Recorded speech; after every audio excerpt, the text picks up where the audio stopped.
find very good with the Western countries is they are very good with their statistics.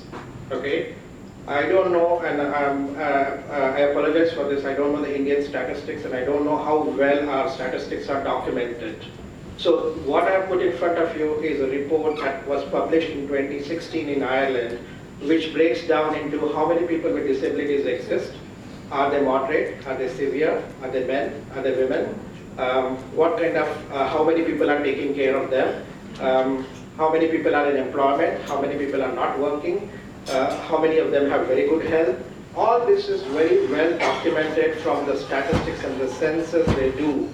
Like every child in Ireland is entered on a database, and that database is shared globally across the whole country by the health boards. So they have exact knowledge. Why is statistics important? Why is it important for us? To plan for future. We need to know how many children are going to be getting older in next 20 years. We need to know how many children are going to have schooling needs. Once we know this, once we can predict this, we will develop services for that. If we don't have such a mechanism, it's very hard to plan on the go, as we say. We'll plan, okay, my son is getting 40, 30 years old now. I should start planning now. That's what happens. Are there statistics in India? If anybody knows, I'm not sure. Are there statistics which documents this kind of details? There is, but not accurate. Okay. So I was talking about this model of disability, that it is not the child, it is the barriers of the environment which makes us disabled. So if I go to an office and if I can't access the staircase, is it my problem? No. It is the people who planned the building, because they did not think that someday disabled or an old person or somebody with physical disability could not access the office.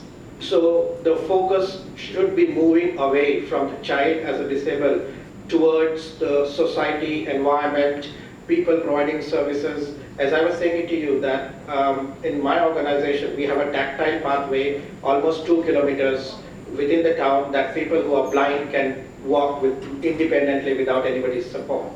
So that was planned, that if they were to move, if they were in an organization like that, those kind of supports is what is needed for them. So a lot of services are changing in Ireland. They used to be a lot more institution based. So children with special needs or adults were put in an institute, and that was kind of services, they were given all the services there. But it's all changing now, and they have to be integrated. They are living with their families, or if they live in special homes, the quality of life, what they're getting is changing all over every time. I'll skip that. So if you look at the rights of the people with disability, okay, again, a lot of statistics, 1.2 million people with disabilities report difficulties using public transport. So they try to look at where do they have difficulties, people with disabilities or adolescents with disabilities. If you want to go from place A to B with a child who has got a disability, what do? You take a taxi because you can't go in a public transport, or sometimes the taxi isn't suitable, so you have to pay extra. You have to make sure that it is easy for your child to get into the taxi because there could be physical disabilities. So there are issues like that that they try to look at which areas of their life is it impacting. Housing, where will they stay when they get older? Will the house be adapted for their needs? Will it be a smart house? Will it do everything for them that somebody else was doing for them? Transport, money, how can they use their money? Who is going to manage their money? So they're kind of looking at these kind of statistics as where the difficulties arise in the society for these people.